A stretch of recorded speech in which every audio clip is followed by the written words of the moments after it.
Mhm. Hello, everyone. Thank you for coming today to my new stream.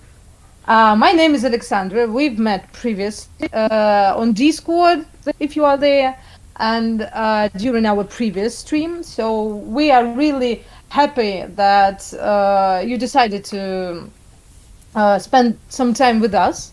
Today we are going to have a stream about creating an endless running game. It's very fun and it's really easy when you start doing it. So today, if you have been there previously on our previous live stream, you probably remember that we asked you to keep your questions up to the end of the stream, but this time it will not happen like that. This one is going to be a chill one. I hope we are going to have some chat and it will not last for 4 hours as the previous one, because 4 hours stream, it's really something. Yeah, so this time our own Chris, who I believe you already know, will show you how to make an endless running game with MANU, the Christmas themed game, because we have Christmas right around the corner. So without anything else, please welcome Chris. Thank you for being here. Hello, everyone. I'm happy to be here with you. And hello, Alexandra. And today, as Alexandra said, we are going to create an endless runner.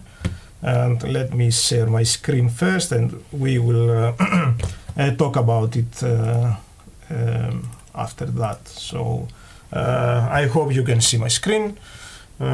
So what is an endless runner? Endless runner is a very famous genre for games. The player keeps moving and the environment is trying to keep with the player, and it keeps generating, and or there is some motion and the level goes back. So we will try to do something similar, mostly as an experiment to see how we can do this in MANU.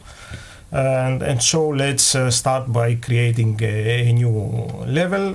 We will use the beta, so everyone has access and copy what we are going to do. And we just going to rename this project. We will use the side-scrolling template, okay? And let's name it something like Santa Run, okay, stream, something like this, okay? And let's create.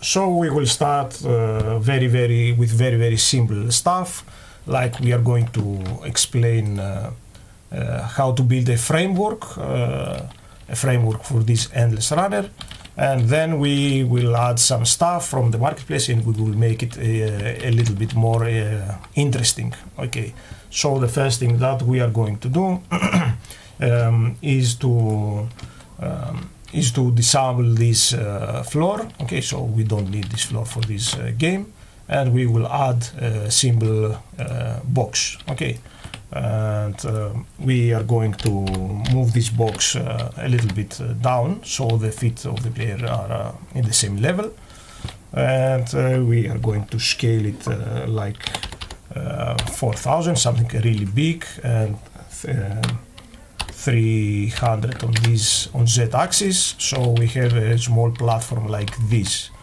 And we can also change the material, so let's create a new material. And just a disclaimer, I will be doing stuff a little bit faster than the previous time, so I assume that you have watched the previous stream and you know the basics, at least where is everything located. Okay, so I'm going to create a new material, and I will call this something like red, and I will make it red. Okay, just to have two different platforms, and I will rename this something like terrain 1. Okay, and this is our first terrain. And now I'm going to create an empty group, and let's drag it here, and this group will be called block 1. The names doesn't matter as soon as you understand what is everything. And I will drag this in here, so we drag the terrain inside the block, Okay, and now this is our block. This is our first block. What we want to do when we create an endless runner like this is to have multiple blocks like this, and the one will be generating after another, or one will be teleported after the other. Okay, so with this in mind, we need a starting point for this block and an end point for this block. So I will just take this terrain that the size is 40, and at this moment we need to be very precise of with what size it is and where we move it. Okay, so we move it here, but around here is not very good for us. We need to be very precise. So the position we will type here 20. Okay, 20 because this is 40 units. Okay, and we need the very start of this point. Okay, so the block pivot now is here at the very end. Okay, and now we also need an end point. Okay, so to make an end point, we just create another empty group, and we will call this end point 1. Okay, and this needs to be at the very end of this terrain. So I will explain later how this works with a custom terrain, but for now with these platforms we need to be very precise with this. So this will be at the 40, at the position x40. So this is at the very end of this platform. Okay, so now we have this platform, and let me save really quick. We have this platform, we have the starting point of this platform and the end point of this platform. And we also need a collider, and this collider should be around the middle. So let's make it exactly at 20, and it can be a little bigger, let's scale it up a little bit like this, and a little wider. Okay, and we will call this collider 1, just to know which collider it is. And the last thing that we need to do for this block is to go to variables tab and create a new variable. And this variable will be a boolean. Okay, and we will call this spawned. So names really doesn't matter as soon as you understand what is everything. And we will let this do off for now. So this is our first block. Okay. Now we need actually let's make an animation for it first before I duplicate this. So we switch to animation mode and right click and create an animation, and in animation let's rename it and we will call it reset. Okay, and this animation pretty much will reset the position of this block to the initial position where it is now.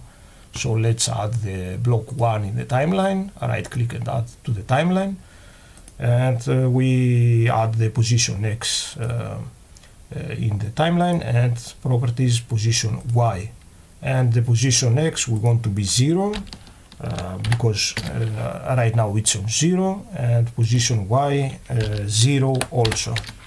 And the last thing that we need to do is to add the variable that we have just created. So spawned, and we need this spawned because it's just a clever way to store an information about when this block has been spawned. Okay, so we just enable this variable and disable it again. So now we have this information stored in a variable when this this block has been spawned. Okay. Actually, we didn't need to do this, but it's okay. We can have it like this. It's okay. So now we are ready to, and we don't add any trigger to this yet. Okay. So that's why I didn't mention it. We don't add any triggers yet. We just have it here waiting. So we are now going to right click and duplicate this block. So we have the block number 2. And we are going to take the second block and move it around -40. Okay, and let's place it here. and we need to make a few changes to this block. First of all, let's change the names. So from terrain 1, this is the terrain 2, and endpoint, this is the endpoint 2, which now is located at the end of this block. Okay, and collider 1, just collider 2, just to know what is everything. Okay, and inside the reset, we are just going to change the position x from 0 to -40, because -40 is the initial position of this block. Okay, and just to understand which block is which, we will change also the color. Let's create a new material. This will be the green, and let's make it green. All right. So let's save, and now we have these two blocks.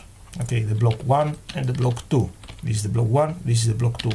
So what we want to achieve, how to make this an endless runner. So when the character which is here starts walking and starts colliding with this collider, which is in the block 1, we want to take this block, which is the block 2, okay, and we want to move it in front of the block 1, like this. But we will do this not manually, obviously, but we will automate this. Okay, and where exactly we want to put this, the exact position is defined by this endpoint 1 that we have created before. Okay, so we need to track the exact position of this endpoint 1. So the block 2 will automatically come and snap here. Okay, and let's say that we did that, and the character continuously running and collides with the second trigger. So when it collides with the second trigger, we want to take this first block now and move it exactly here. Where exactly where the endpoint 2 it is. Okay, so let me reset this back to what they was before, because we are going to make it automatically now, and this back to 0. Okay, so now that we know what we need to do, let's do it. So we switch to animation mode, and we create an animation for this block. Okay, so right click, create animation, and this will be called, let's rename it, spawn next 1. Okay, so this is the animation spawn next to 1. What we know so far is how to trigger this animation. When the character collides with this trigger, we will trigger this animation. This is what we know.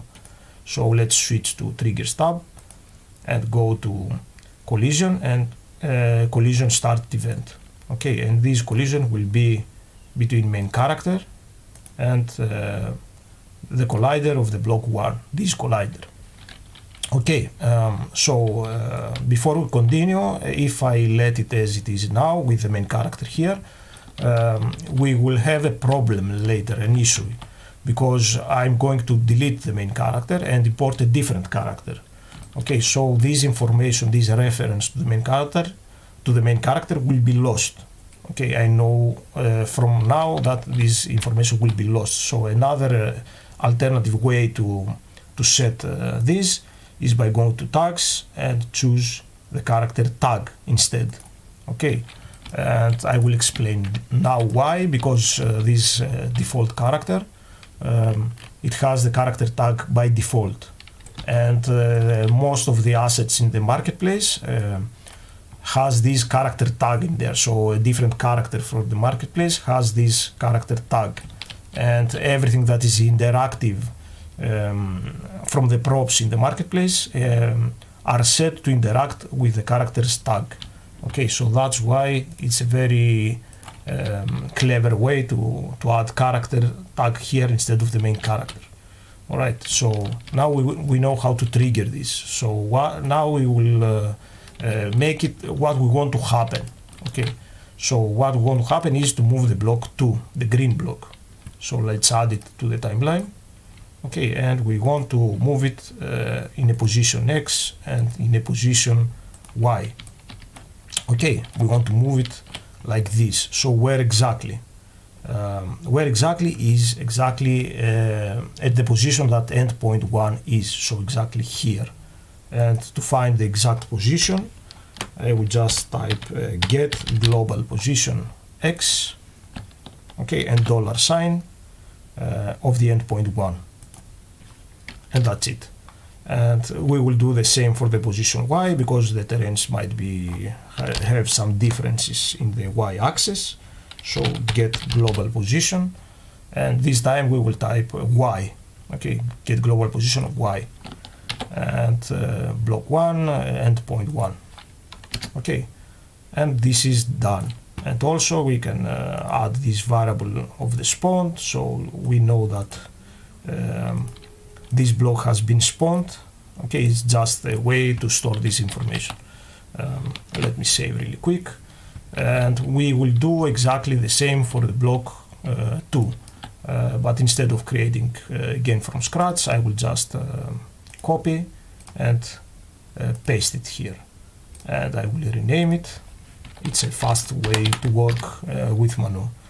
And I will change the triggers, because now we want the character to collide with this trigger, so we will set this to collider 2 instead of 1.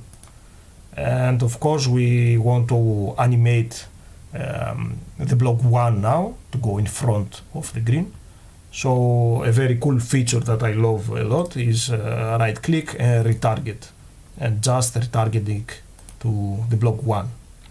And we change these values, because now we want this to go to endpoint 2, okay, to the end of this block. So endpoint 2, and enter, and here endpoint 2, block 2, endpoint 2, and enter. Okay, so pretty much this is it with these blocks. One last thing that I always forget is to enable physics for this, okay, because if we don't have physics, the character will just go down.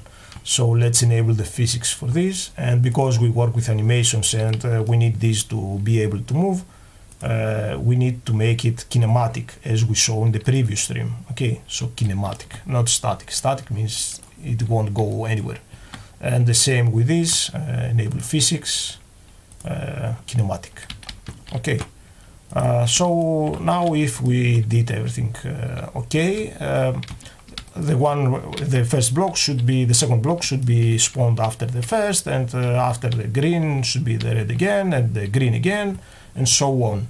And just to see how this looks from outside, let's say from a distance, I will just go to camera and change the field of view 100, just to be able to see this effect, okay. So you see we are here, and the character walks, and this is the ghost collider, and the character just collided, and this spawned in front of him. And now the red spawned in front of green, and now the green spawned in front of red, and this will go on forever. So from this point of view, we just created a very simple endless runner, but you see when the character stops walking, nothing happens, okay. Nothing happens. So depends from what kind of endless runner you want to create. If you want to create an endless runner like this, then you already have the basic framework, okay. Let me save really quick, and let's set the field of view back to 45, okay.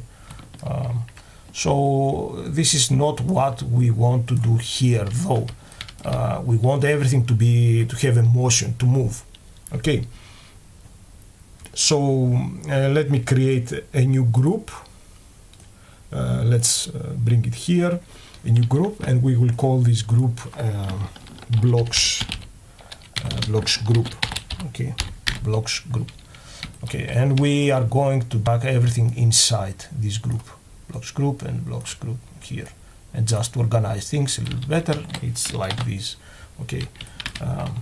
So for this block, now if we move this block, everything moves with this block, okay, with this group, excuse me. So for this block we need to add some variables, and a variable, the first variable is a number variable, and we will call this speed, okay, speed, and we will set this to 3.2 because it's a number that I have tested and it works really well for our example. And another number, and we will call this max speed because it's just a variable that we stores this information of what is the max speed, and we will use it later. And another variable that will be a boolean, and we will call this reset, okay, and we will set these two off as well. So we have our three variables here. So now that we have our three variables, we need to make a few changes to the animations, because if we play the game you will see that nothing happens. In reality a lot of stuff happening now, but you can't see it because the camera follows the character and the character is stepping on this platform. Okay, no, I believe we forgot to make the animation first, so you know, we don't have motion yet, so let's create an animation first. Inside this blocks group, okay, switch to animation mode, right click, create animation, and this animation will be called moving platforms, okay, moving platforms, something like that.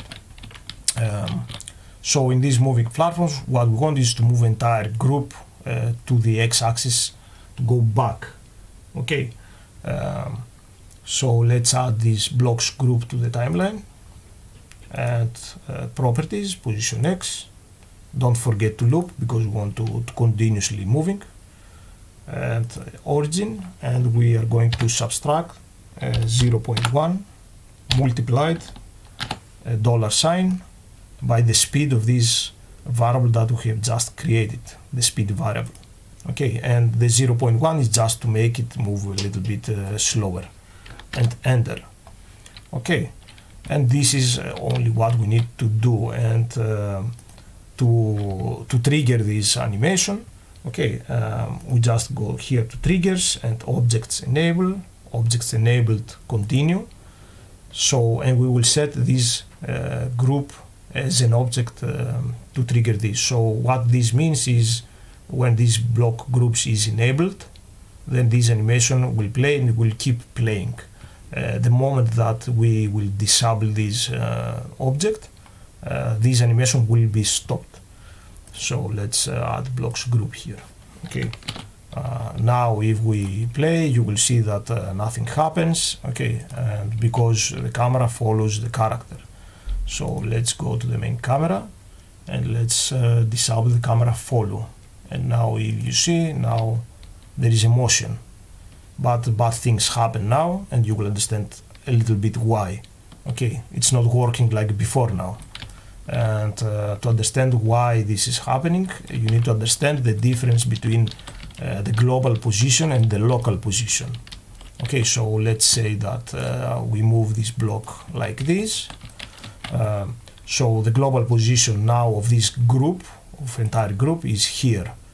But now this is the local position of this block, and so the endpoint 1 of the block 1, which is there, this is not its global position because the global position is here, so this is the local position. So when we set it to track the global position of this point, now it's wrong, okay.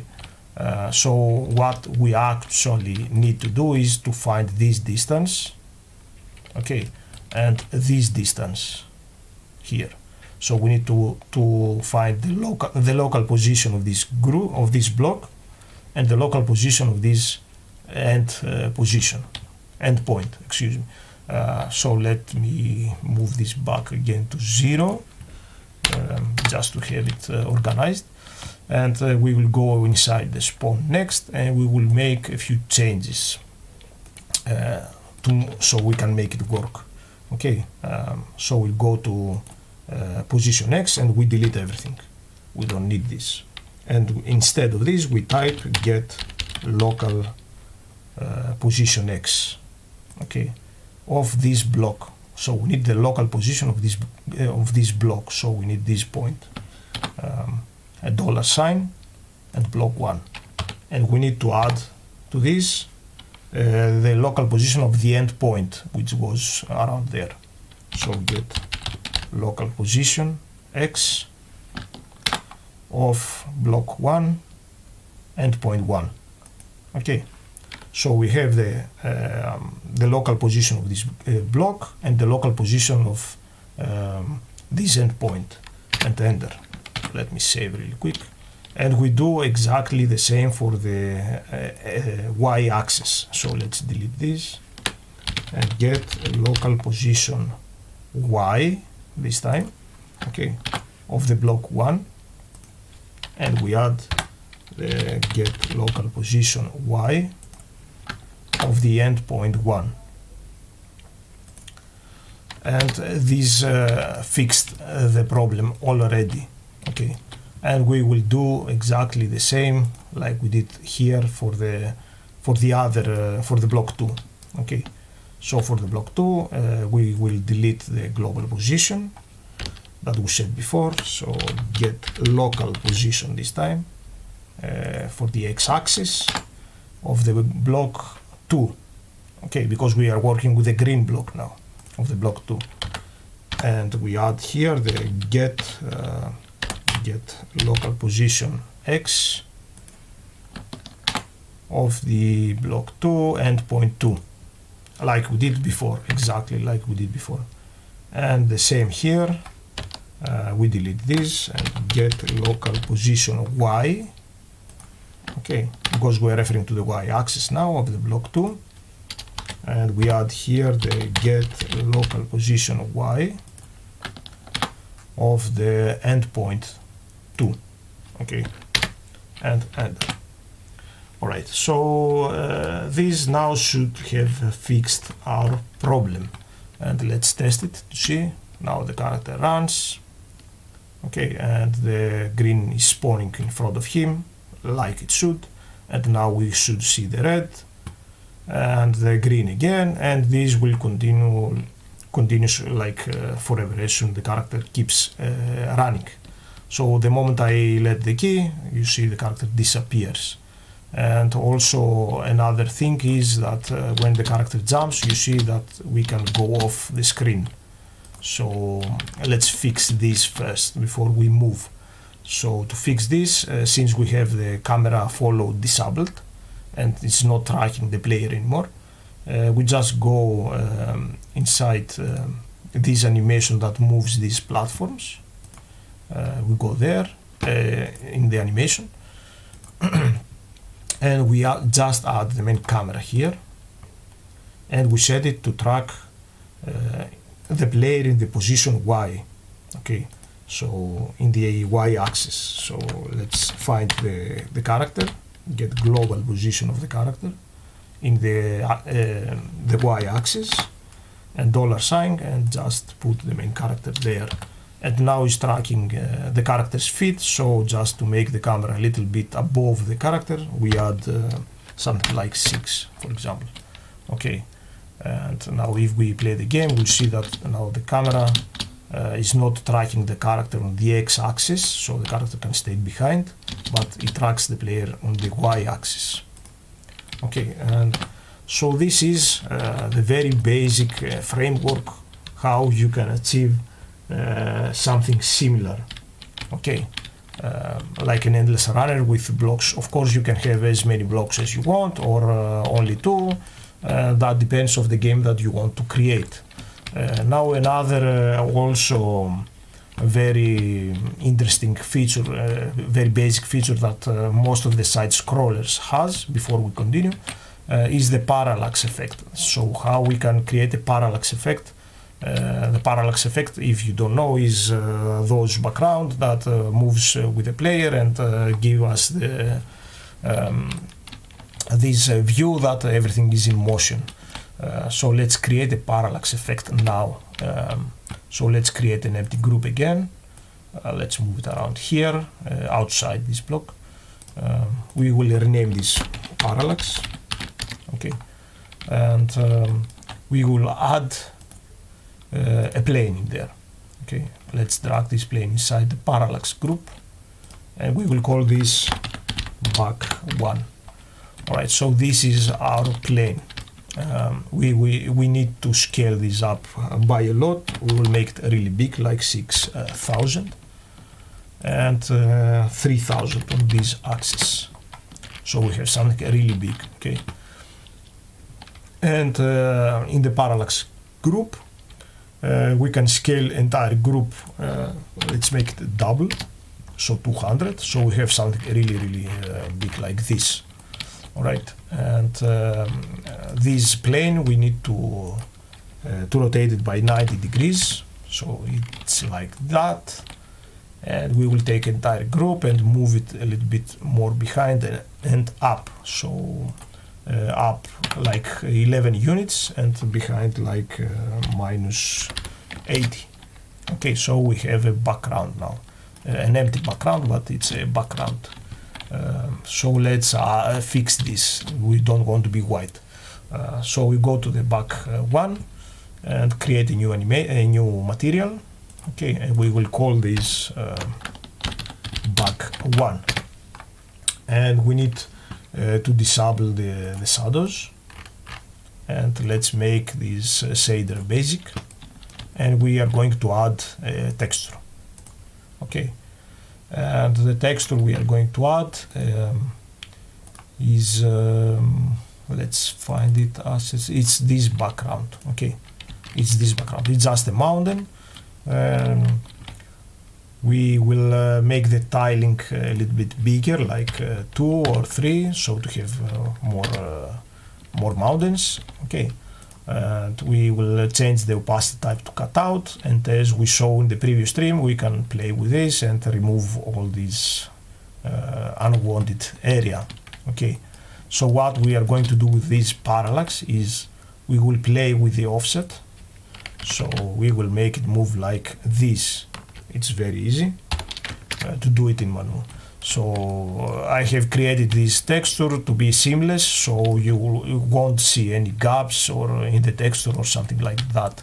And all these textures will be available for you if you want to have them and copy what we are doing here.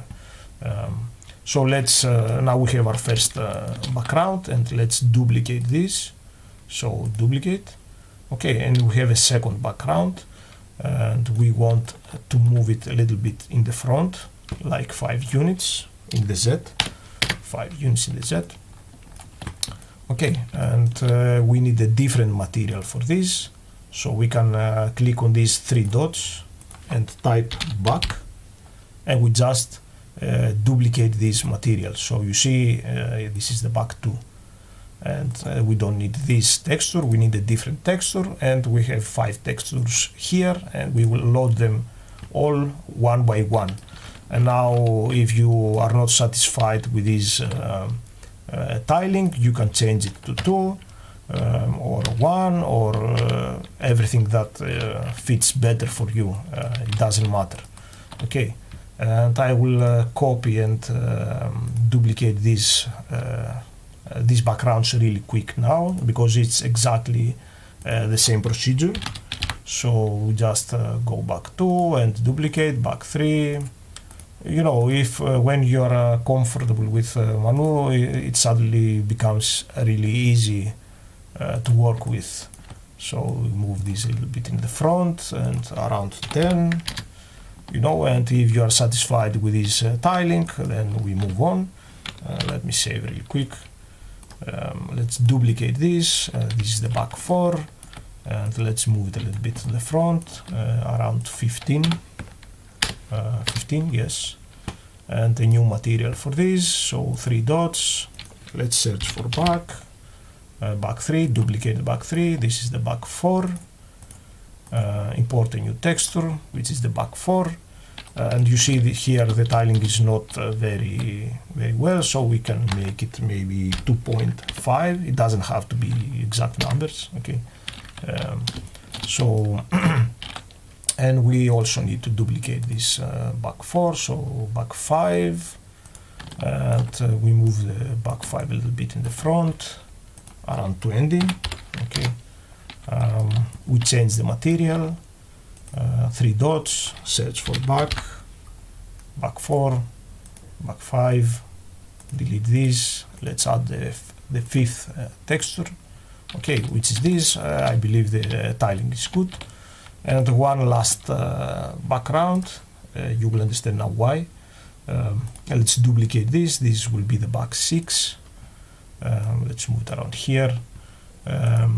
We will create a new material for this, so back 6, and it needs to be basic.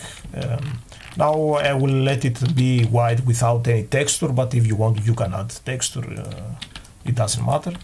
And I'm going to rotate around 20 degrees and move it a little bit back like that. And this is just to hide this sky, so like a fake terrain here. Alright, now if you decide to give material on this, okay, you should also to give a texture to this, you should also add tiling and stuff. Okay, so we have this basic background now. Okay, so now we want to make it move, and we want to make it move when this platform moves. So let's go to parallax group and create a new animation. We will call this animation something very unique like parallax. And in this animation we are going to add the back 1, right click, add to timeline. We are going to add all of these. I'm not going to add the back 6 because it doesn't have a texture, but if you have texture you should add the back 6 also. Okay, and what we want to do is to animate the offset as we said before. So we click here, materials, offset U, the offset U. Okay, and we click origin and we add we want this to move when this platform move with a similar rate. Okay, so we will add a $sign and we will add this speed. Okay, the speed of this moving platform. And I'm going to divide this by 25,000, something really big, because we want this background 1, these mountains, to move very slowly. Okay. And now another cool feature with MANU is that you can just copy this track and paste it down and paste it to the next one and paste it to the next one, etc. So, and then we just can do some small changes here. So instead of 25,000 we need 15 because we want to move a little bit faster than the previous one. Okay, and the same here, so let's make these around 8,000. Numbers doesn't matter, it's just numbers that I found that works well for our example. And this should be around 2,000. And don't forget to loop this because we want to keep playing. And to trigger this, like exactly like we did before with this moving platform, we need to trigger this and to keep it playing while this blocks group is on. Okay, so this moving platform and the parallax effect move exactly with the same rules. So we go object enabled, continue, and we'll add the blocks group again. Okay, and if we did everything right, so now we should have this parallax effect, and the character can keep playing and jump, and the camera follows, and these platforms are spawning one after another, and we have our very basic game.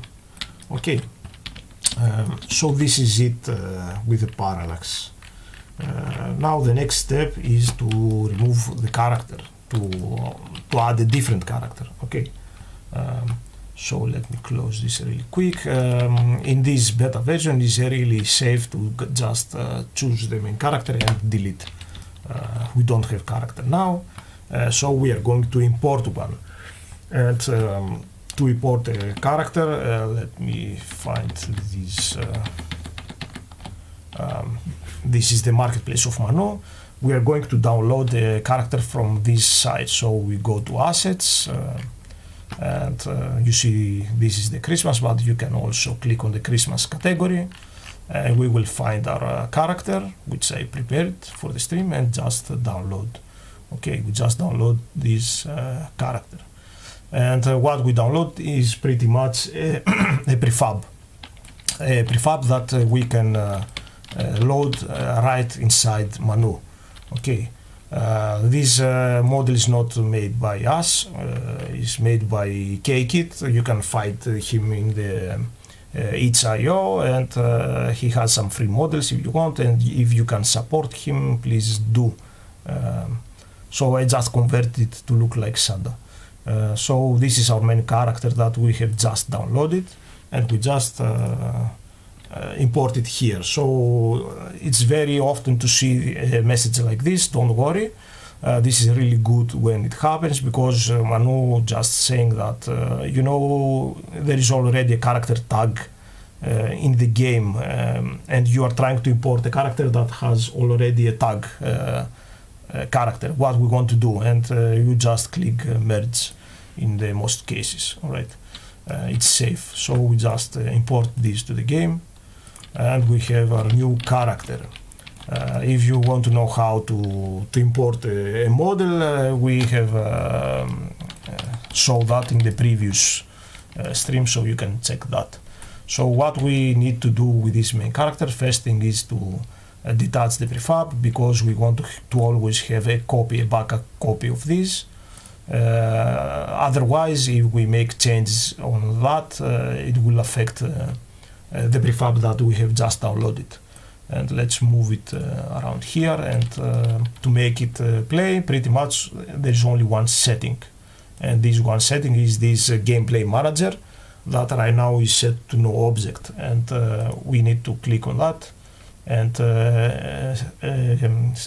choose the game manager, this group. And this is because our characters are multiplayer ready and need some stuff like client number and game manager. Okay, it's not something really important. So now the character, we have a crash. Okay, good thing that we saved it, but you know, sometimes it happens. Let me run this again. Okay, we have our character. Let's check that everything is in place again, and it's all right. We have this main character, so you know, we just have this. Let me save it. We just have this main character, and we can run, and we can jump. And if you notice that the camera is not following the main character now in the y-axis, and of course this happens because I wanted to show that to you, because right now the main camera, we set it to follow the main character, but we deleted the main character. So you see, this is how it looks when MANU lost this reference. You might find it in your game, so I will show you how to fix this really quick. So just click on that and click on new main character, and it's fixed. Okay, it's so easy when the reference is lost from an object that we deleted. So the next thing that we need to do, we have our character, we know how these these blocks works. So let's import now something better, a terrain that actually looks like a game. Okay, again, let me go to the marketplace, Christmas, and I will just download all of this. We're not going to cover all of this today, I believe, but let's download them anyway. So this is a starting scene. I will just, I'll just download everything in my computer. No, we did this already. 1 second, and this is the new blocks, and you can go to the marketplace and download everything for yourself if you want. Everything is there in the site, so you can keep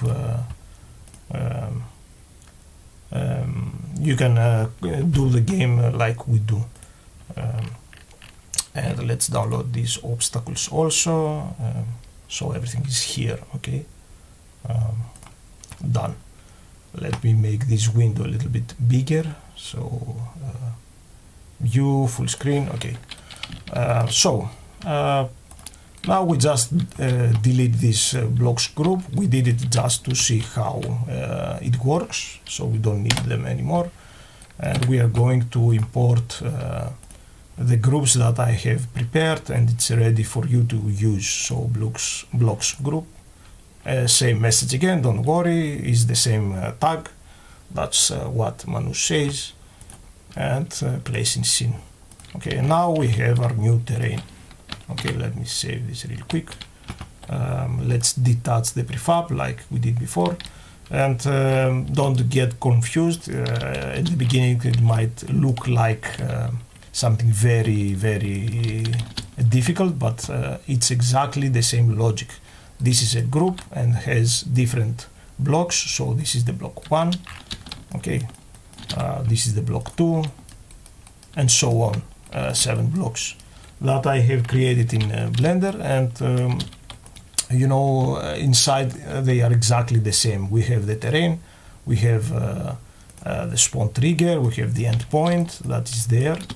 Okay, it's there, the endpoint, and the same, exactly the same animations like we did with the other blocks. Okay, so one thing that I want to show you now is that in some more complex blocks, like this one, for example, okay, you will see that the starting point is there, but the end point in the normal blocks, the end point would be around here. But here the endpoint needs to be exactly here. So how we can do this, how we can find the exact position that will the next block will come and snap. Okay, a very good way to do this is while you are working with your 3D modeling software like the Blender. This is at least what I did, and it works really well. We just added a plane inside the Blender, and we know the exact position of this plane because inside Blender I snap it right in the middle here, and now we know the exact position of this piece, okay, of this plane. So we can just right click and copy. Okay, we can copy this information. And the endpoint, I already did that, but I just showing how you can do it. And the endpoint, we can just go there and paste this information, and now the endpoint is the exact position where it should be. This is a small tip how you can do similar stuff. And now you will see these blocks has already this endless movement that we have created before. Okay, and you will see this reference now is lost, is the camera, and we just can either retarget it or put the camera again and set it again back to our character. This is because we delete everything to the main character. Okay, and let's save it. And I believe now if we try to play, also the parallax needs some changes. Of course, this you can eliminate these problems by creating variables. Okay, I'm not creating variables just because to show you how to fix these kind of problems.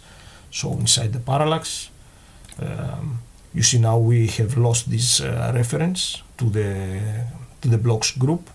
So we can just fix this like that, and inside here we have lost the reference of the speed because we deleted the original blocks group. So you go here, and now this is a little tip. If the target group has the same variable, the speed, you can only need to fix the reference, not manually go to find the variable again. Okay, we can only fix this reference. So we go here, and this speed belongs to the new blocks group, and this speed belongs to the new blocks group, and we just fixing everything. Of course, in your game, when you do it from scratch, you won't have these problems, but we do have, because I have created this blocks group twice. So another thing that we need to set,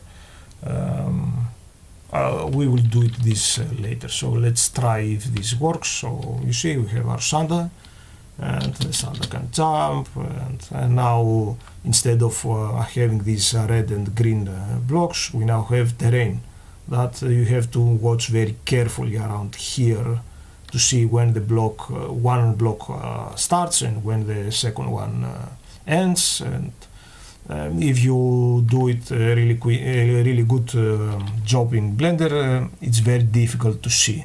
And the way you can do it is just create a terrain and divide it into pieces. Okay, so this is the best way you can do this. One terrain and divide it into any pieces you want. Okay, so like this, and the player one after another. Now you see here is a small thing that you can see. So here is how you can create an endless runner and have some terrain. So now let's see how we can stop the character from going outside the screen, and how we can make a respawn feature. Okay, the first thing that we need to do is to add a small trigger here, like here, and move it around to minus 12, something like that. And let's make it bigger, like this. And you can drag like this. And now, in case, for example, you messed something up and you accidentally move this, and it's very difficult for you to reset it, a very good way is to go. Oh yes, the parallax is not working. It should working. We will check it. Thank you for noticing this. So a good way to reset this is to go to the position and type 0. So now it's aligned in the center, and we can set this to 4. So like this we have reset it. So let me see why the parallax is not working. Yes, the parallax is not working for a reason. Let's see what's wrong inside this animation. So blocks group, this should be okay. The speed is okay, I believe. Let me check these variables really quick. Okay, this should be working, but it's not for a reason. Let me blocks group speed. Let's delete this. Let's see if this fixes the things. Maybe something went wrong. Oh, because because the previous speed was with small s, and this is with capital S, so the variables wasn't the same. So let's see.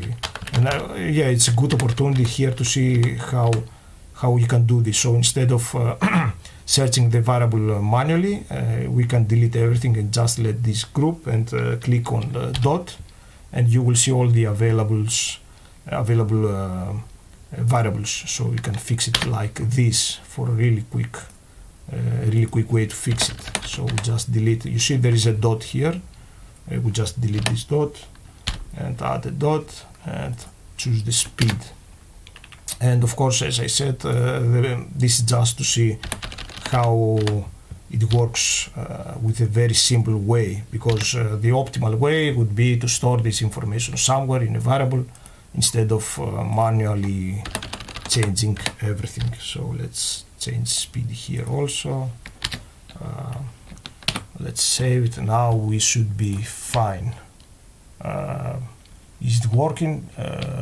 I think Yeah, it is, because this moves faster than this, this faster than this faster than this, and the character only a little bit compared to the very back, to the first background. Okay, so it works right now. Okay, so how to reset the player and when the player goes off the screen. So we have created this collider, and we will call this collider something like death collider, for example. Okay, and our main character, if you go to the model, inside the model there is this animation for states that it should be inside the character. And in here there is a heart and a respawn animations. So inside the heart animation, you will see that this model just have a sound, the death animation, and we disable the character and stop controlling it. So something like this. Okay. So the first thing is how we can trigger this. To trigger this, we will set it when the character starts colliding with that death collider. Okay, so we create a collision event, collision started, between our main character and this death collider, which this collider should be outside of this group. Okay, so now we want to actually, let's see how it works, and you will understand what we need to change. So if I let the key, now the character dies, respawns, but everything is still moving. We don't want this. Okay, so to stop this block group movement and the parallax from moving, we can only just add this blocks group in there, because as I said before, we only need to disable this to stop this animation and the parallax animation. So we go to enable and set it to off, and it's a very good practice also to go to variables, speed, and set the speed to 0, because there are some cases that we want the group to be enabled, but we don't want anything from moving. Okay, so we just added the speed variable and set it to 0.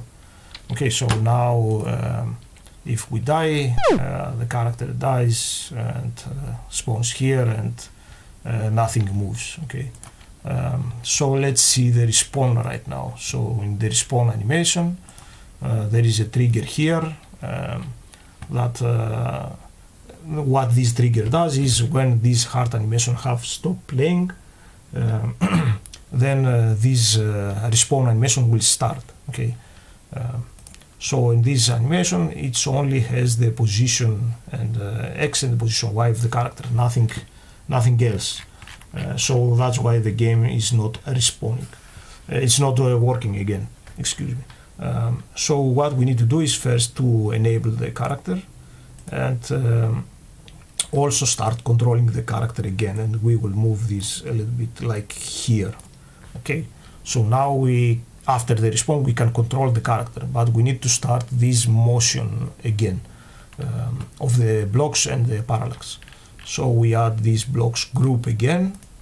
All right, and inside the variables, first thing that we need to do is to set the reset variable to on, just to give to the game the information that now these block groups has been resetted, and you will see how to use this information in a bit.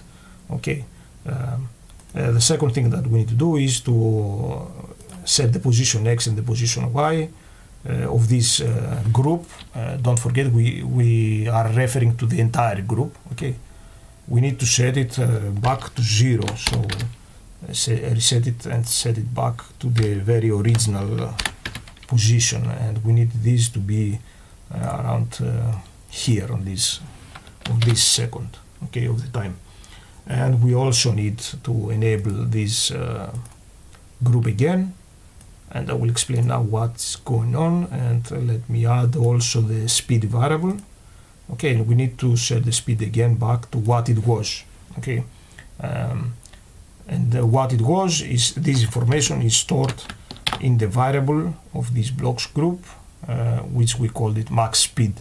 Okay, so we set the let's say the current speed back to the max speed, so the game starts moving again. So what this, let me save this, what this does is it takes the position X and move it to 0, and the position Y and move it to 0 of this block group, and we just enable the blocks group again. So by enabling it, this animation of this moving block starts moves, and the parallax start moves, so everything has a motion. And also don't forget to reset, set the reset back to off.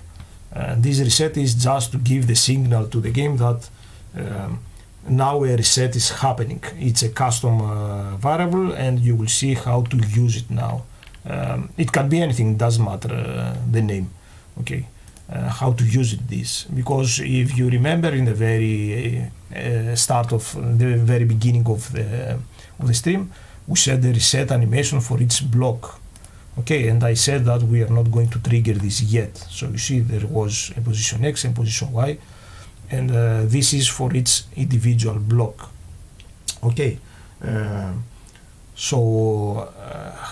to trigger this, I have already done this, but I will delete it and do it again for the rest of these blocks. Okay, so how to do this? We add a comparison event.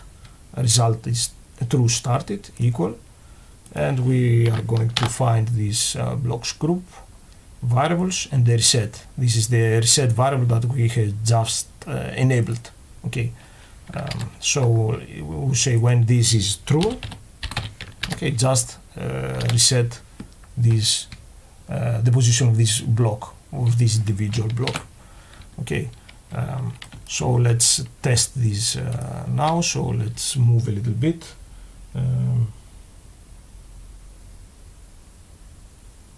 There are many ways you can manipulate the position of the pivot and how to reset this. This is just one way that we can do it. Okay. Of course, there are best ways. This is a very, very simple way for people that don't know the MANU very well to understand how this can be done. So yeah, you see we are now in the third block, and if I die, we should be able to be back to the first block, and the game runs like this. Okay, so another way would be to store this variable, and there are many things that we can do here. So yeah, this is how we can start and stop now the game, and to make it more interesting, we can also add, let me close this really quick, we can also add some collectibles. So let's add some collectibles now.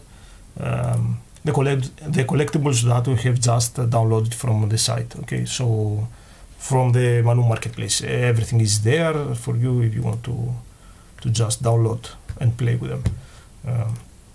And just import here, place in scene, detach the prefab, and let me save here. So let's move these collectibles inside the block 1, because we want to move with the block 1. Okay, and let's move them around here, and let's see what's in there. We can also ungroup these, we don't need them. So we can take the clock like this watch around here. We will give some space to them, and let's move this around here, and just a little space, nothing special. So let's see what is in there. So in there you will see is exactly the same collectible that we have created in the previous stream with the crystal. It's exactly the same principles. So we have a mesh, we have a hover effect, so you will see like going up and down and rotating, nothing special, and there is a reset and the init. So when I said before that we can store the information of the initial position for the blocks when we reset them, this is what I was referring to. So let's see the variables here. you will see I have set it a position Y, Z, and X, and there is an initial animation that when the game starts, we store this information of the position of the present in those variables, and in the reset we are just calling these variables instead of manually setting every present to the current position. When you have 3-4 blocks, it's easier to just set manually the location, or it's not the best practice, but it's just easier for you to understand. But when you have like 1,000 collectibles, then it becomes really frustrating and really difficult. So the best practice is to just have these positions stored in here. Okay. So there is also a collect animation that is set to the character, and actually this a tag variable. So let's see this tag variable also. You see this is a variable, a tag variable called target, and I set it just to anything that has the tag character. Okay, so like this we can just import, export without worrying who can collect it, collect this present. So when we play this, you see just a small animation and a simple sound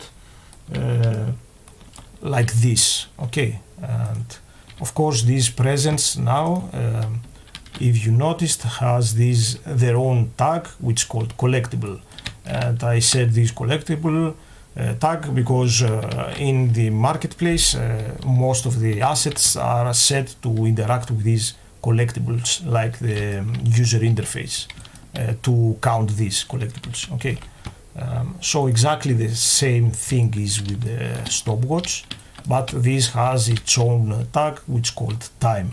So when the character collects this, instead of counting the collectibles, we add something to the timer, because we are going to have a timer for the player to run this level. Okay, so this is it about it.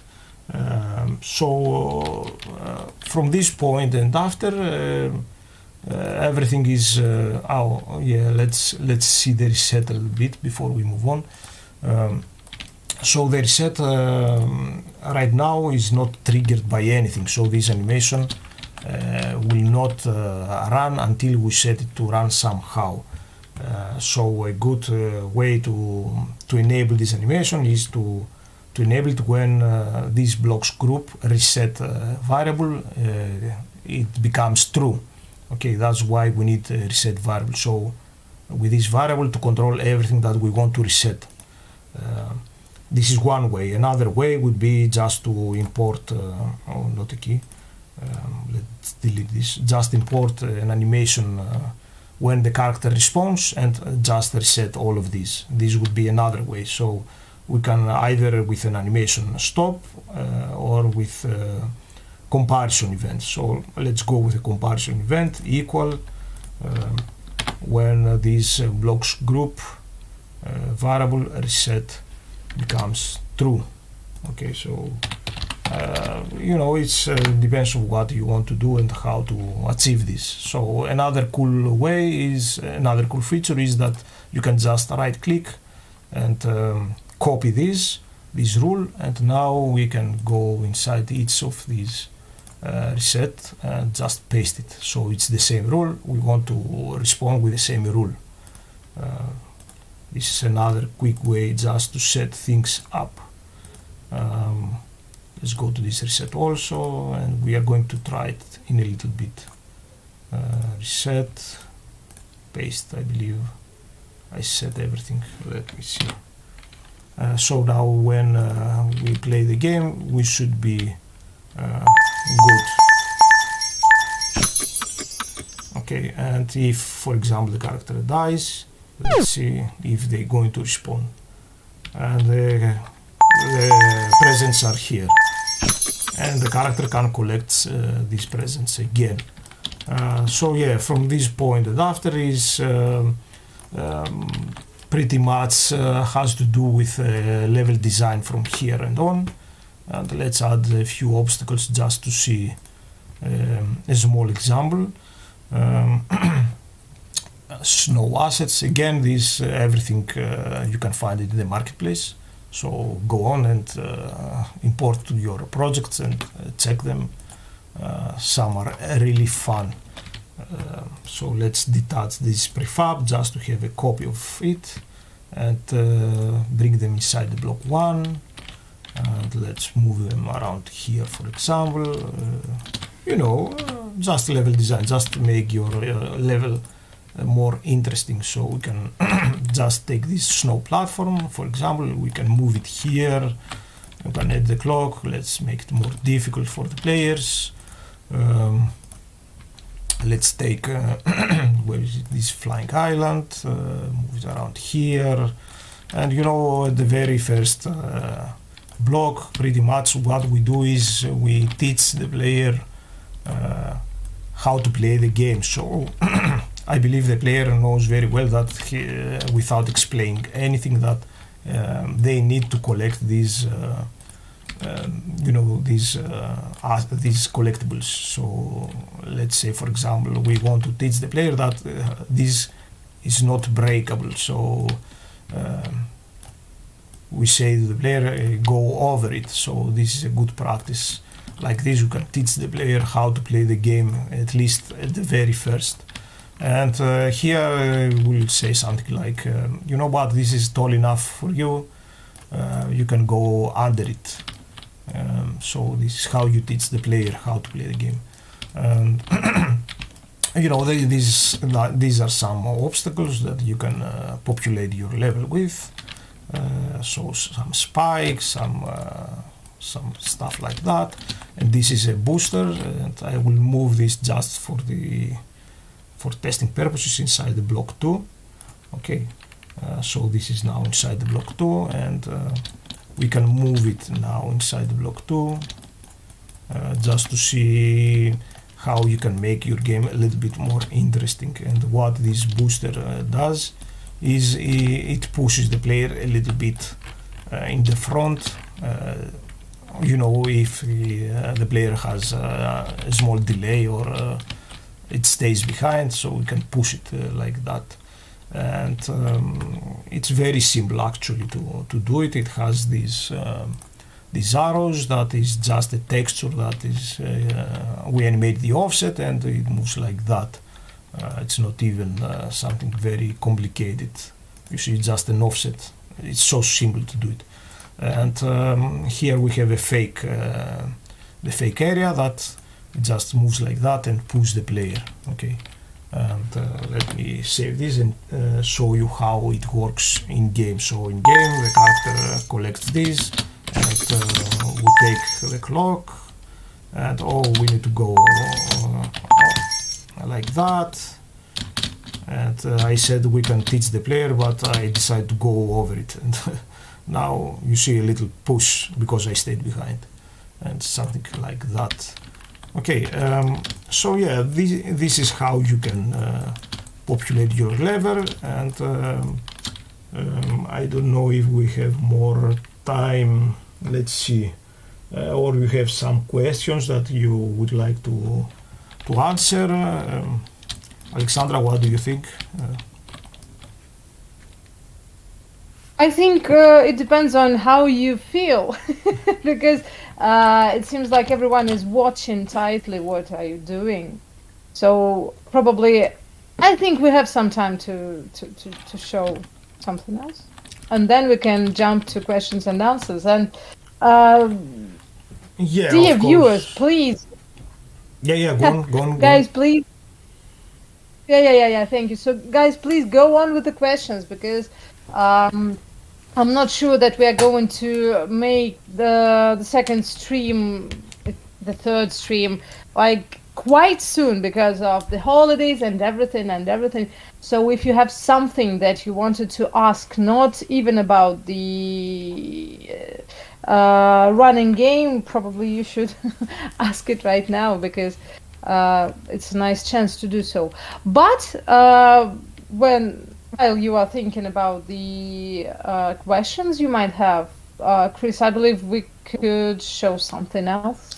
Yeah, of course. I will continue for a little bit more, and from this point, that after is more like how to make a more rich feature game rather than the basic principles of how to do it. Let me show you something else that you can do. So for this, I will go to the very last block. So this is around, this is the block 7.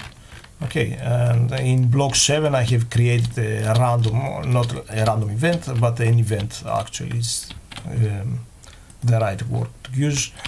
So this is a bridge, so this is how you can make your game more interesting. It doesn't have to do with MANU itself, but more like with level design principles.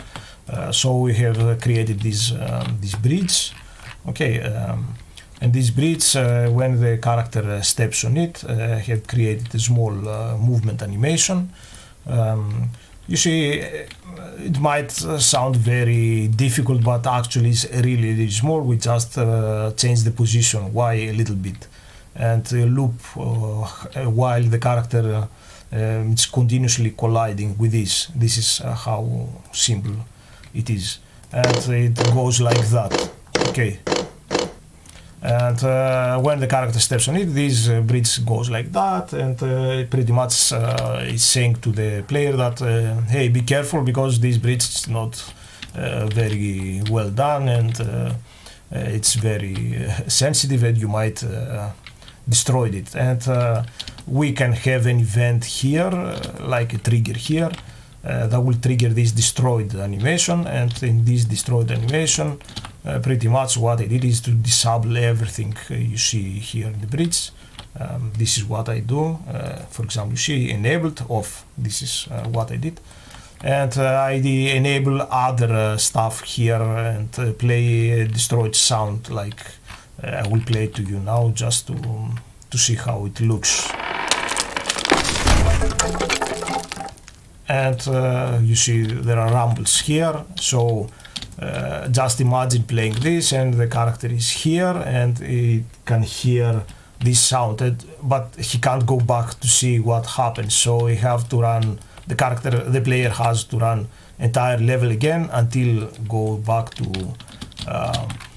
to block 7, just to be surprised to see that this bridge has gone.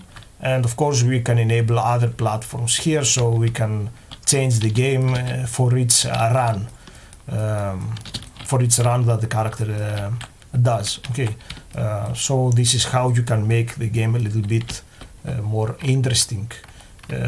So let me go back to my character now, and let's see how we can add maybe a starting scene to make it look like more a game. Okay, so I have downloaded before from the marketplace this starting scene. Let me load it in the game, import it. All these are prefabs, of course you can find it to the marketplace. So let's add this starting scene, and now we have a starting scene with a score, and of course the score is not working right now, but we can either do it on the next stream or just create a video tutorial how to do this, how to import a user interface. And I have some lights here. Let's detach this prefab also, and we are going to move this inside the block 1 as well. Okay, you know, the lights is just Xmas 3 lights. It's just manipulating the offset, the texture offset of these lights and the texture offset of this house. You should just add a value here, and it starts doing stuff. Okay, so you know, we just make stuff like that to make it more beautiful. And I have another animation that's called disable props, and I just disable the props that I don't want after the character runs for the second time. Okay, Like we did with the bridge, we just disable some these items, okay, these blocks. And I'm another animation that I'm just enabling this back. So how you can do this, I set a variable, so when this variable of this starting scene becomes true, then all this enabled. And when this variable of this starting scene becomes false, then everything gets disabled. And so how you can how you can do this to work with our game is where is this variable here? Let me see where I store this variable. Okay, so we can disable this. Let me disable this. So we want this to disappear after the character has stepped a little bit further. So let's delete this. Let's make it manually. So when the character, for example, is here, so collides with this trigger, then all of these starting scene assets we want to disappear. So we can just add the collision event, collision started, for example, between the main character and the where is it? Block 1 with this trigger. Where is this trigger? This spawn trigger. Okay. Is this? Yes, this is the one.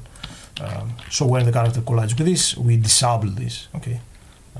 This is one way, and we enable these props again. Let me delete this. When, for example, animation, let's see, started. We just make it spawn. When the character respawn, for example, we say the game respawn everything. Okay, just respawn everything. This is a very simple way how you can do it. So you see it starts like that, and if the character dies, you see this is bad. But let me go a little bit farther, like this. So now go under that, just to see. Just to go to this is the second block, just to see when we go to the second block, this starting scene, it should be off already. So when I die, it should be there. Okay. And how I set this is that you should use a key, the E key, to start the game. So if I believe we have a few minutes more, we can show how we can do this. So inside there I have where is this title? Let me remember where I put this. So you see this E, start with E. Alright, so this start with E, what it does right now is just just enable this, we change this color of this E and play sound. Okay, this is what it does. But what we want to do, this is the blocks group. Of course, you see now there is no object because there is no reference in the prefab that I have just imported. But we will fix this. So right click, retarget, blocks group, and so when the player hits the E key, the speed goes from what it is now to, of course, we need to change this reference again. So it will go to the max speed. Okay, so variables max speed, and we also need to enable. We have to do some changes here. We should enable this blocks group and change the speed. And now that we manually trigger this, we need to make some changes in the respawn of the character, but we will do it in a few. So this is the character, retarget to the main character. So we enable again the character and the controlling of the character. This is the camera. I will not explain this now because this is how the camera starts from here and just goes here. Okay, it's nothing too difficult. So what we need to do is to go to the main character because now we control this with the starting of a button. Okay, So we need to go to the respawn, and the respawn should not be automatic. So let's disable the control of the character and the enable of the character. The character will still respawn here, but we will not be able to move it automatically. We need to press the E key. And also we need to disable from the blocks group, we need to disable the automatic enabled and the speed. We can have the reset there, it's not a problem. So when we die, let's see when we die, we should be there, but the game should not run. Okay, see, and if I press the E key, then the game starts. Okay, so like this we have created a very simple starting scene, how to control it with a key. Yeah, so this is how this can be done. Yeah, now if we want to add an interface, then we go to a subject that it will take us, it will need at least half an hour to explain. But just to show you how an interface works, I will just show you this without explaining a lot, because it needs a lot of time to explain it. But it's really easy to set it. Okay, so let's add this. I believe I didn't download it, so let me download it really quick because it's not there. So let's go to the. Let's go to the not here. Let's go here. Where is the site? Let's go here and to the main site, to the assets. Let's download it really quick just to see how it looks. So this is the interface. We download it. Okay, back to our game. And we just import it. I just said, if you get confused, just set the download from the browser to be inside my folder. So that's why it's easy for me to find it. So we go to the menu and import, and you see now we have the same thing again, that we find MANU finds these same tags, and we just merge them. And so this you can download this from the marketplace. So this menu is set like this. Let me detach the prefab. So it's set like this from my team lead, and he made a really good job with this. And the only thing that you need to do is to take this menu folder and drag it inside the camera. And you don't have to do anything else, because this menu has some functionality in there that it's easier for you instead of doing it from scratch.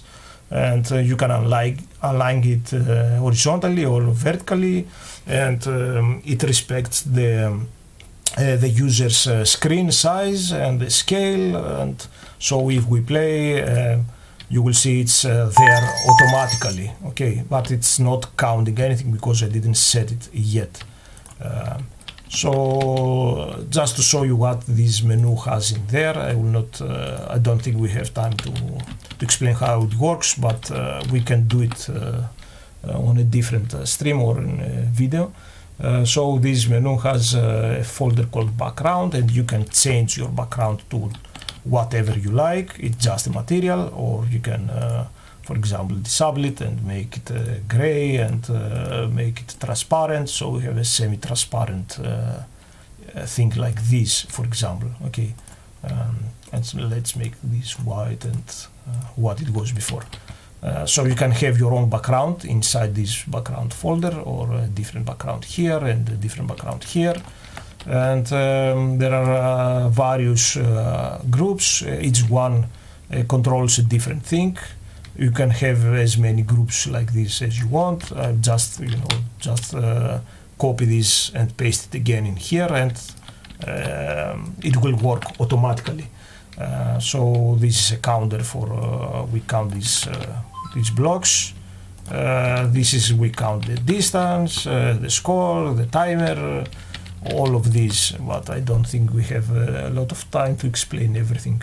I can show you how this, how to count these collectibles. So let me change something in here. So pretty much what this does is a collision event between two variables.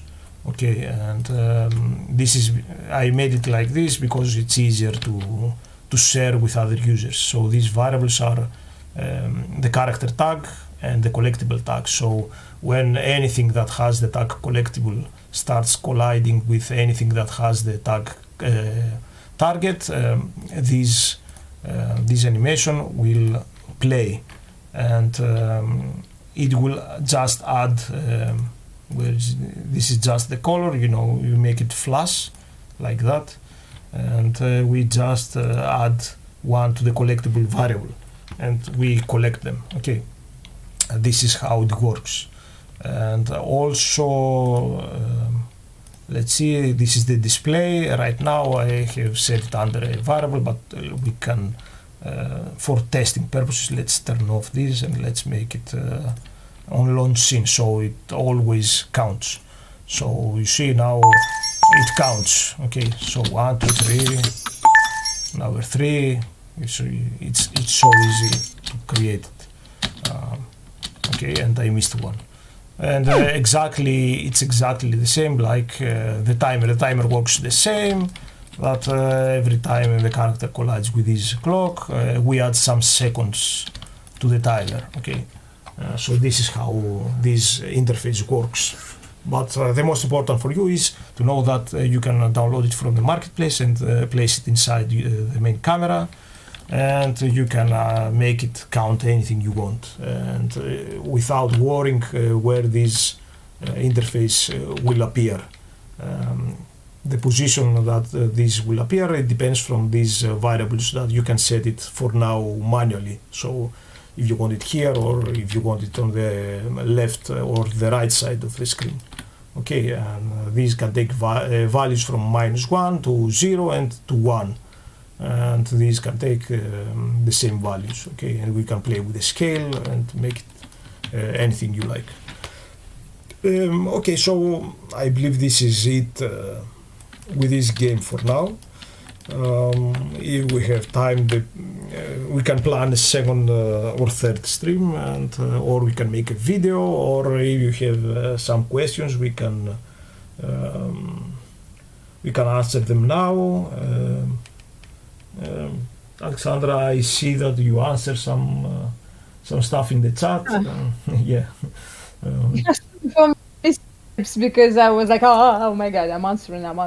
But yeah, I would probably comment a little bit on the updates and the new features. So basically, we really hope to release another beta version of MANU probably in December. I hope it will be in December, but maybe it will be in January. We'll see. With some new interesting stuff, like Skybox is planned for that for that release. Sorry for that, but we'll see. And in the new year, and we are really focusing now on our generative AI. I don't know whether some of you guys have already tried it. Right now, it can be used for storytelling purposes, for state machines generation, and so on and so on. We have a short video about that on YouTube. And if you did not try, please do. And there is more nice stuff to come. It's still in development, but I hope we will be able to show it next year. Also, we are working on some extra export capabilities, because we really know, and I remember from the previous stream, everyone asked a question: when will it? When MANU will be available for export to Android and iOS and other places such as Steam. We are working on that too. And again, the multi-level games, because we understand that right now MANU is mostly producing single level games, but you really need it, and we're working on it, and fully customizable main character. There will be more features, but that's I would say it's the vector we're working on right now. So hopefully you will enjoy that. And yeah, since I'm talking, I will say a few more things. Especially about the levels and the games you are creating. So everyone, please don't hesitate to share those with us, so we can help you, because Chris is the one who is answering your questions in Discord. And if you are stuck, if you are not stuck but you want to share your creations, please do so, because we really appreciate the moment when we see and play the games that are created with MANU. So we are really very, very proud of it. So please, I think we are going to even send emails about that, so people will be able to share the creations and ask questions about how to, I don't know, do things and so on and so on. So please do so. Another thing I wanted to say is about the MANU marketplace, because please don't just download assets from that. Please do so, but at the same time it would be great if you share your creations also on our marketplace. It goes into different directions, not just import but export too. And my personal favorite is the multiplayer network manager. Please try it, because it's really nice. You can make a game from single player to multiplayer in just like really a couple of clicks. Sorry for my marketing language, but it's really impressive from my perspective. So yes, another thing I wanted to say is that the links to all the assets and everything will be included in the description to the same video you're watching. And you will be able to download everything and play with it, let's say. And that's pretty much it from my perspective with the information. The only thing I want to say is, Chris, thank you so much, because you have done in an hour and a half an endless running game, which is super impressive. Yeah, the basic framework at least. But it can be duplicated and managed by anyone. And it seems like I know what I should be doing during Christmas break. Maybe an endless running game, because it's really simple to do with your explanation. And I wanted to say Merry Christmas to everyone. Okay, and from my end, as Alexandra said, please don't hesitate to share the levels with me and in Discord, and I will answer you. Any help you need, I will be here. Even if you think it's not very difficult or it's very difficult, we can solve it together. I can help you. I can guide you the right direction, how we can do something like that. And please share your levels with us, and we might feature it in the next stream, or play them and test them and see how it looks and how you can make it better, you know, anything like that. So Merry Christmas from myself also. Have a great holidays. And Alexandra, if you want to add something last. Yeah, we are getting feedback, which is great. So you're getting started videos are now 3 years old. Yes, this is the truth, and that's bad that our getting started video are outdated.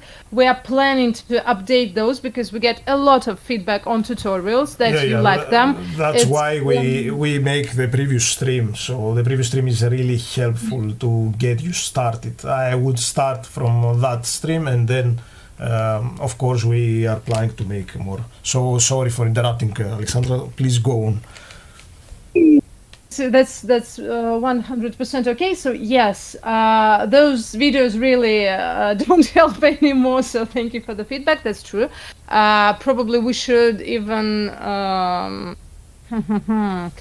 close them from the viewers because they might frustrate people because they are about alpha version. So right now, the most up-to-date tutorial about us is the previous stream. And I hope we will cut it in pieces and share it for easier communication with MANU, probably. And we are also working on some tips and tricks system inside MANU, but I am not sure I can even say when it will be ready. So yes, we know the problem, and thank you for sharing it. And you are 100% right. We need to speed up this task, I would say. So yeah, probably again you should start with the previous stream. It's long, but it's super detailed, and Chris was going, I don't know, it was wonderful, and I hope it helps. Sorry for speaking too much about that, but yeah, it's my pain point, the feedback on tutorials. So and also we are planning to divide this stream to individual videos, so it's easier for you. So stay focused, stay tuned on this. Okay, we have this in plans. Okay. I think we also have the manual, the written one, help.manu.co, but it's not very detailed, but with some basic concepts it helps, and you can also consult that, but we need to update it as well. Sorry for I believe for it's being, some parts are updated, I believe, already. yeah. So yeah, we really know the problem, and we are going to work on that. That's a promise, but unfortunately we're not very fast with that, but definitely it will be better. Yeah, thank you. Okay, thank you everyone So maybe who joined. Yes, Alexandra, go on. maybe not. Yes, sorry. Maybe one last question. Maybe someone has, because I know we have still people here. I can see it in the dashboard. So probably one last question we might have. Yeah, even if you like to ask what you want in Discord, we will be there to answer it and help you with anything. So yeah. Yeah, so probably no more questions and no more comments. So thank you, everyone. Thank you, Chris, again. It was wonderful, and it was super understandable and comprehensible. I'm really gonna make a endless run myself up to that. So yeah, thank you. Okay. And thank you, all the viewers. Thanks for having me. So bye, everyone. Bye-bye.